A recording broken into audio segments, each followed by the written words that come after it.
Hello and welcome to our second edition of the weekly updates for the website DIYWCID, a new crowdsourcing website for environmentalists.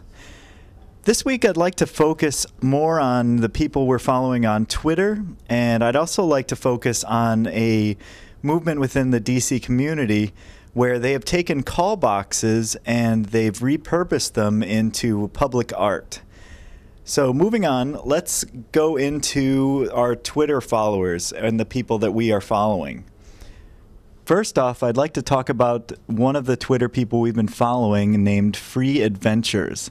And they're making a new sustainability documentary where they're traveling 15,000 miles in 45 days trying to spend zero money and using primarily waste, which I think is a really neat documentary idea, and you should follow them if you want to see more information about them.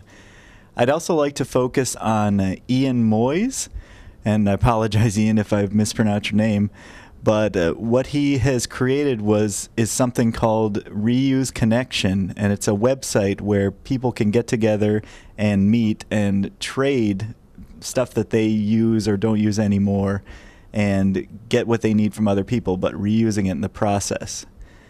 And lastly, I'd like to mention that DC is now going into the Environmental Film Festival on March 16th through the 28th.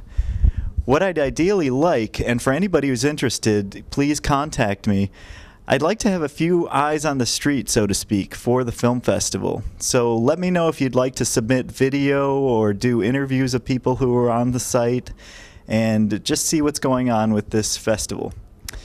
That's about it for this week.